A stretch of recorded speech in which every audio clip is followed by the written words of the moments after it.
La nuit tombe paisiblement. Un serpent trouve son chemin dans une menuiserie. Alors que les ondulations de son corps parcourent le sol, il se coupe contre la lame tranchante d'une scie. Le serpent se dresse et frappe violemment la lame dentelée. Un acte déraisonné et sans conséquence pour la scie, mais qui blesse gravement le serpent à la mâchoire. Aveuglé par sa rage et convaincu d'être face à un ennemi dangereux, le serpent entoure la scie de tout son long pour en venir à bout et la faire suffoquer. Une nouvelle attaque sans incidence sur l'ennemi, un ennemi pourtant sans conscience, vainqueur malgré lui d'un combat sans adversaire. Le serpent se tue lui-même sous l'effet de sa propre étreinte contre une lame aiguisée et apathique. Ignorant, le serpent est mort dans un combat contre lui-même, tué par sa propre colère. Le message est fort ici. Souvent, lorsque nous réagissons sous l'effet de la colère, nous pensons que les autres nous ont blessés, qu'ils ont agi sciemment, et nous réagissons au quart de tour alors que ce n'est pas nécessaire. Nous cultivons de la rancœur et du ressentiment.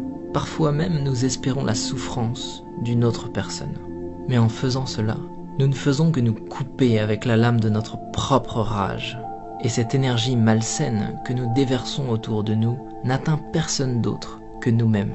De tels sentiments sont souvent inoffensifs pour ceux dont ils sont la cible et profondément néfastes pour notre propre cœur. Lorsque nous réagissons sous l'effet de la colère, plutôt qu'avec compassion, personne ne gagne. Ignorer la négativité est toujours plus sain. Pardonner, accepter et laisser passer est toujours plus habile. Se concentrer sur la création plutôt que sur la destruction est toujours plus sage. Et il est plus noble de bâtir la vie que nous voulons, plutôt que de chercher à détruire celle que nous ne voulons pas. Si quelqu'un se comporte mal avec nous, plutôt que de réagir avec agressivité et violence, peut-être devrions-nous comprendre ce qui est en train de traverser cette personne et faire preuve d'écoute et de compassion. Peut-être que sa journée est difficile. Peut-être que toutes ces journées sont difficiles. Lorsque nous regardons les choses avec une nouvelle perception, il est plus facile d'avancer, de laisser toutes les énergies négatives derrière nous, d'abandonner ce qui n'est pas constructif pour notre futur et de simplement laisser passer.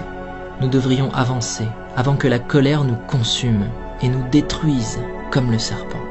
Ne réagissez pas, montrez de la compassion, ne ressassez pas, avancez et restez concentrés sur l'élaboration d'une vie meilleure pour vous-même.